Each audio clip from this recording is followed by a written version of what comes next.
Ibihe byiza kuri wowe wakanze subscribe kuri IT Panda, amahoro y'Imana akomeze kubana nawe. Muri video ya today ngiye kukwigisha ibintu by'ingenzi, ibintu by'ingirakamaro mu buzima bwawe bwa buri munsi, nimba uri umu editor, nimba uri umu photographer, nimba arahuriye n'ibintu bijyanye no kweditinga. Uyu munsi ngiye kukwigisha iki rero? Uyu munsi ngiye kukwigisha ukuntu ukora amafoto menshi ukayakorera icyarimwe bitarengeza umunota umwe cyangwa ibiri. Uburyo ushobora kweditinga amafoto menshi ariko ukayakora mu gihe gitoya. Nabonye abantu benshi babimbaza, nzabereka uburyo ki ushobora gufata amafoto menshi ukayeditingira icyarimwe. N'urugero, hari ukuntu ugenda ugafotora nk'ubukwe ukaba wafashe amafoto menshi ariko bakaba bari kugushyira kuri pressure yuko bakeneye ayo mafoto, cyangwa se akaba ari nka BD n'ibindi bintu aba bafotoye ni shoot n'iki, bakaba bari kugushyira kuri pressure ko bakeneye ayo mafoto. Kandi ayo mafoto ni ngombwa kuri buyabahe yeditinze. Buriya umu professional photographer ugomba ifoto yawe kuyikora ukayitanga isa neza kugira ngo izaguheshe ibiraka by'ahandi hantu, kuko ibiraka ugenda ubikura ku bantu wafotoye. Iyo umufotoye rero ukamuhereza ifoto iteditinze itameze neza, uba urimise ibiraka wari buzabone. Ndikamwereka rero uburyo ki ayo mafoto uyeditingira rimwe ukayatanga ameze neza kandi mu gihe gitoya. Turareba mu bice bibiri. Turareba mu bice by'amafoto afite file format ya low, amafoto ya low cyangwa se ama CL2, CL3, camera raw 2, 3. Ya mafoto twarabirebye mu ma video yo gusettinga kamera, kwa kundi usettinga kamera ukayisettinga muri low cyangwa se ukayisettinga muri GPG. Turareba kuri ayo mafoto y'ama low. Nituva kuri ayo ma low turajya kuri wa muntu noneho utajya settinga muri low, wa muntu noneho ufata amafoto y'ama GPG bitewe n'ubwoko bwa kamera ye, cyangwa se akaba ariyo yikundira, ariyo ma file format yikundira. Reka dutangire duhere kuri ayo mafoto y'amalo. Ngende nkwereka nuko bigiye bitandukanye bitewe n'wowe n'amafoto ukoresha, bitewe na file format ukoresha, aba ariko uzajya ubikoramo. Mbere ko dutangira, kanda kuri iyo buto ya subscribe aho hasi handitse subscribe, kandeho mfungura kazogera kugira ngo uzajye ubona andi masomo yacu ya multimedia, IT n'ibindi. Liking ino video, umbwira ikindi kintu nakwigisha muri comment, nze tukirebe muri video ikurikiraho. Icyo tugiye gukora ni iki? No gushyira amafoto yacu muri Photoshop. Hari uburyo bwinshi bwo gushyiramo amafoto. Hari ukuza kuri file ugakanda open cyangwa se Ctrl+O, amafoto ukayashyiramo. Hari n'uburyo bwa drag and drop. N'urugero, ukaza nko kuri folder yawe, n'urugero tugiye gukoresha aya mafoto ukayaselectinga yose, Ctrl+All, harangiza ukaza ukayadraginga, ukayadropinga hehe, ukayadropinga muri Photoshop yawe. Select all, drag and drop and your Photoshop. Noneho amafoto yawe rero iyo wayafotoreye muri camera raw filter iyo wayafotoreye muri camera raw araza akahita afungukira ahangaha. Urabona amafoto yacu afungukiye muri camera raw. Ndabizi ko abantu benshi amafoto yabo iyo bashyize muri Photoshop adafungukira ahangaha. Ibyo byo ndabizi neza. Ahangaha rero ni kuri ba bantu bafotora amafoto y'ama raw. Urabona izi foto zacu zireditinze. Reka tube twabasha kongera kuyisubiza uko yari imeze kugira ngo twese tugere kuri iyi step yaho amafoto yose aba yeditingi icyarimwe afite kara zisa. Urabona ko aya mafoto yari afite kara zisa, wagira ngo ni nayakoreye rimwe kandi neditinze ifoto imwe. Ibyo neditinze ku ifoto imwe ndaza nka bya playinga ku muri aya mafoto yose akahita amera nk'uko iyo ngiyo neditinze imeze. N'urugero, urabona nk'aya mafoto, urabona ukuntu ari menshi, ni menshi cyane. Ugiye kweditinga imwe, ugiye gukora imwe, bishobora kugutwara igihe kinini, bishobora kugutwara nk'isaha cyangwa se iminota nka 30. Urumva ko ni igihe kinini utakaje ku muntu wari uyakeneye byihutirwa. Niba hari ahantu yaragiye kuyakoresha, wamutereye umwanya, wamutereye igihe. Ukuntu rero ugiye kujya uyeditingira icyarimwe. Katubicemo twihuta. Ahangaha ni kuri babandi b'amafoto y'amalo. Urabona ko amafoto y'amalo afungukira hano muri camera raw. Biba byoroshye no kuba wayeditingira icyarimwe. Ariko n'ama GPG nayo birakunda data mbibereka nyuma y'ino trick tugiye kureba yo ku malo. turaza tweditinga kara zacu nk'uko bisanzwe. Hano kuba professional baba editor ntabwo twirirwa tujya mu bintu byo gukora amakara, haba hari ama action cyangwa se ama preset tuba twara settings ku buryo ki ukora ifoto bitewe naho wayikoreye. Preset zo mu nzu, preset z'amafoto y'ubukwe, preset z'amafoto shoot n'ibindi, haba hari ama preset menshi. Abayakeneye muranyandikira kuri iyo namba, bahereze preset folder irimo preset ziri nko muri 500 zitangira inota y'ibihumbi 5. Uraza hano kuri loading ukahita ushyiramo preset ushaka kuba wakoresha bitewe n'ifoto yawe, ubwoko bwayo cyangwa se aho wayifotoreye. Aya aba ari ama preset agezweho muri iyi myaka. Preset yawe iyo imaze kugeramo, uraza noneho ukayikontrola bitewe n'ukuntu ifoto yawe ushaka ko iza kuba isa. Bitewe n'ukuntu ifoto yawe iza kuba isa, ukaza kongeramo ka highlight, contrast, lightness, shyiramo agashadow bitewe n'ukuntu n'amafoto ukunda, white ukagashyiramo black bitewe n'amafoto ukunda ukuntu aba ameze. Ukamanuka hano ukajya kuri white balance. Iyo wasetinze white balance nabi muri kamera, hano muri Photoshop uraza ukaba wayikosora ukayigira uko wayishakaga. Ngiye nkunda white balance zirimo ubururu cyane, Kelvin yagiye mu bururu byatari. Ukaza ka white balance ukagakora neza ku buryo aba iza ko hari ifoto nawe iguhesha amanota, iguhesha akazi. White balance ubundi niyo ibigize ifoto. Warangiza ukaza ukahita mu ma effect, texture, ukuntu ubona ufite ifoto yagabanyijemo ama noise, kazanamo utuntu tumeze nk'uduheri.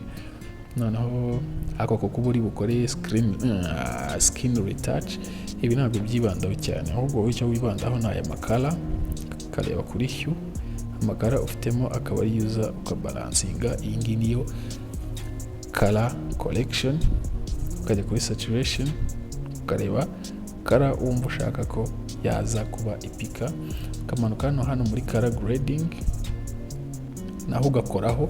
Ibi ngibi twarabirebye byo gukora amakara, nzanakora video irambuye y'uburyo ki bakoramo color collection na color grading ku buryo ushobora kuba umupro mu kweditinga amakara.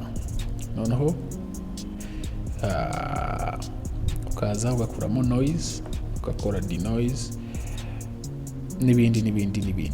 Noneho tuvuge ngo ifoto yacu ni gutya imeze, turashaka ko naya yose amera nk'iyi ngiyi. Ni urugero dufashe, uzabyeditinga bitewe nuko ubishaka. Amafoto yacu rero nidushaka kamera nk'iyi ngiyi, ikintu tuzahita dukora Ctrl+A, ubwo ni select all. Turayaselectinze yose. Noneho ibyo twakoreye kuri iyi foto tujya kubyapplyinga kuri aya mafoto yose, niyo yaba ari 1000, niyo yaba ari amafoto 10,000 ingahe, bitewe n'aho Photoshop yawe ifata, bitewe na capacity y'imashini yawe. Amafoto yose yaba arimo ucyapplyingaho ino shortcut ahita amera nk'iyo ya mbere weditinze. Biba bigusaba iyi ya mbere rero kubanza kuyikora neza, ukayihereza kara ubona ziryoshye. Uko isa niko n'izindi ziri bube zisa. Shortcut tukanda Alt+S. Iyo ukanze Alt+S barakwereka hano ugiye gukora ibyo twakozeho byose. Light twayishyizemo, color twayishyizemo, effect twazishyizemo, color mix. Ibyo tutakoze nibi bya masking, kumaskinga, gukora remove, gucroppinga n'ibiki. Ariko ibyo twakoze ni tuno bavivuye. Wowe icyo ukora uraza ukanda kuri OK. Iyo ukanze kuri OK utegereza akanya gato, color bahita bazapplyinga. Urabona ko amafoto yose ahisa amera nka yayindi ya. Witegereje neza urabona ko amafoto yose yaje ameze kimwe. Reba amafoto yose yaje ameze kimwe.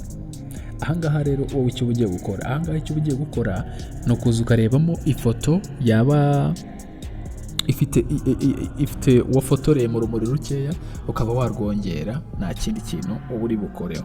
Urugero nk'ingiyi urabona ko ifite urumuri ruke, ukaza ukaba wakongera urumuri bitewe nuko ushaka ko ifoto yawe iri buze kuba isa. ariko urabona ko yakara twakoze twayapurayingiye rimwe byahise bigendera rimwe.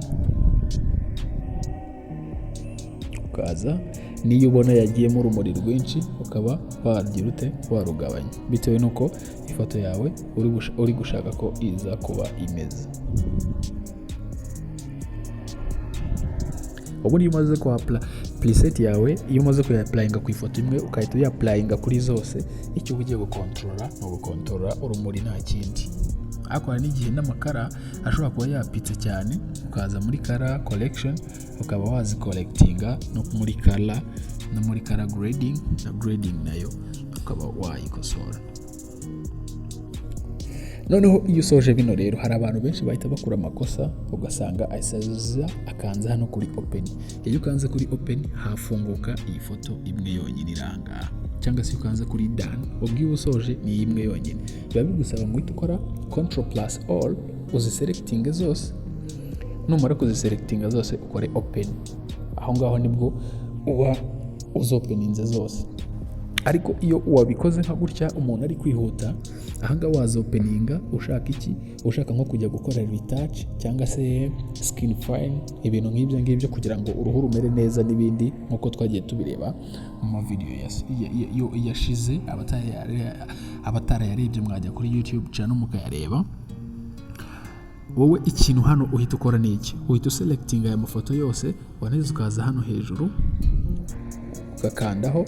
Iyo wakanze bahita bakwereka ahantu ugaselectinga folder amafoto yawe ushaka ko ajyamo, ukaza ugacuzinga folder ushaka ko amafoto yawe ajyamo, ukaza ukahita ukanda kuri select. Iyo umaze gukora select uraza file ukayiha izina, file name, ifoto yawe ukayita izina. Amafoto yawe iyo umaze kuyita izina no kuvuga ngo wandika izina rimwe, iyo unono warangiza ugahita ukanda kuri save. Iyo ukanze save amafoto yose bayasavingira icyarimwe, usanga afite rino zina rimwe agatandukanira ku mibare bongeraho inyuma 1 2 3 4 kugera kuri wa mubare w'amafoto wakoze. Ubwo urumva aho ngaho ukoze ifoto imwe uhita wapplyinga kara zayo ku mafoto yose, uhise uyatangira icyarimwe, cyagiye amafoto bayakubazaga byihuse. Ahangaha rero ni kuri ya mafoto, ni kuri ya mafoto y'ama raw. Aha ni ku mafoto y'ama raw. Noneho reka turebe ku mafoto y'ama GPG ukuntu nayo wapplyingaho izi kara. Nabyo ni ibintu byoroshye cyane, biba bigusaba kuba ubizi gusa. Ni urugero ka dukore open iyi ngiyi imwe ku mafoto y'ama GPG. Urabizi amafoto y'ama GPG iyo yashyize muri Photoshop afunguka nagafungukira muri Camera Raw, ahubwo afunguka agiye atatanye nka gutya. No rugero kadufate nk'aya ngaya tuyazane tuyashyire muri Photoshop, tuyafungurire muri Photoshop. Urabona ko yo aza afungukira ahangaha. Ni nako Photoshop nyinshi z'abantu benshi zifunguka. Kereka nk'iyi ngiyi iyi bayifotoye muri format ya raw, iyo isifungukira ahangaha. Kwa kundi usettinga kamera yawe ukaba wayisettinga raw na GPG ikazifata zombi, igafata ama raw igafata n'ama GPG ikaba ibifata byombi. Ni hahandi usanga rero ifoto zimwe zifungukira muri raw, izindi zigafunguka hano gutya bisanzwe. Iyo zifungutse gutya rero nabyo kuntu wahita uyakorera icyarimwe, tuyashyiremo neza. Uburyo ki wahita uyakorera icyarimwe, uraza ukajya hano muri kamera, ukajya hano filter, ukaza hano handitse Camera Raw filter ugakandaho. Iyo ukanzeho ifoto yawe yari GPG bayifungurira noneho hano muri Camera Raw. Noneho warangiza ukaza ukeditinga bya bindi bisanzwe twakoraga. Twebwe tuhita dukoresha preset kuko turi aba pro. Izi preset nakubwiye ko uzikeneye ndibuzimuhereze ku note y'5,000. Uraza ugakanda ugashyiramo preset ushaka. Okay, tuze ifoto yacu tuyishakire aga preset keza. Nk'aka preset turabona kari keza. Icyo twakora no kuza wenda tukongera urumuri ho gake, tukaza muri white balance tukongeramo akantu k'ubururu mo gakeya, uriya muhondo mu maso tukawugabanyamo gake. ugenda control bitewe n'ukuntu ifoto yawe ishaka ko iza kuba igaragara.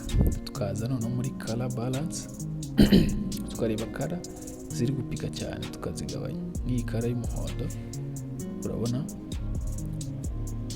ushobora kuyigabanya ikarekera kuba yapika cyane. Zino preset ku bantu bari buzikenere nababwiye igiciro cyazo ni 5,000 sinjya nzigabanya, zari preset nyinshi zagufasha. Okay, reka ibyo gukora kara twe kubitindaho cyane kuko twarabyize twarabirebye. Hano icyo tugamije no kureba ukuntu zino kara tuhita tuzapplyinga ku yindi foto byihuse. Ubu katavuga ko tubisoje tukanda okay.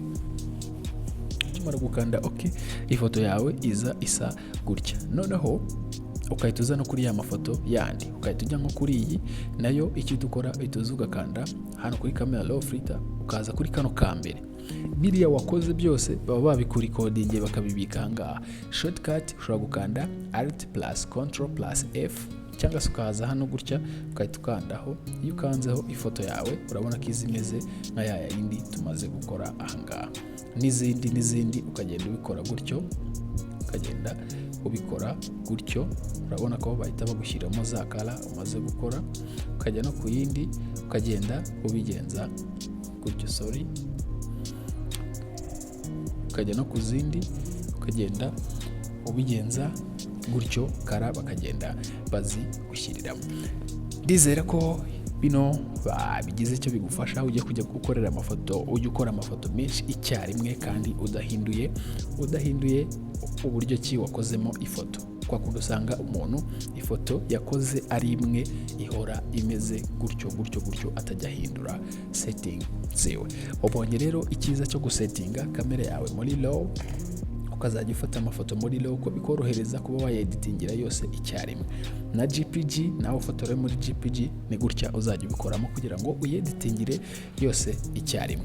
Nabonye abantu benshi rero bambwira ko bakeneye kuza kwiga banakora practice, kunomba nabigishije bakanakora practice turi kumwe.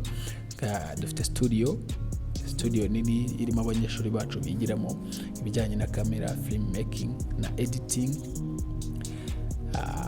Abambere baratangiye, gusa namwe abari buze kumbwira kuri izo nimero mushaka kwiga muranyandikira kuri izo nimero, ndebe umubare wanyu mbahe location muzaze namwe mutangire kuba mwatangira kwiga. Ikindi ku bantu muri bukenere zino preset zo folder uranyandikira nayo kuri WhatsApp nkayiguhereza, n'ibindi byose waba wifuza kuba wamenya. Ndakeka ino video igufashije, usharinge no ku nshuti zawe nazo zibashe kumenya bino. Amahoro y'Imana komeze kubana namwe. Mwari muri kumwe na IT Panda. Video zo nakagaruka urambwira muri comment ikindi ushaka kumenya, noneho nzaze tukirebaho byihuse cyane. Thank you so much.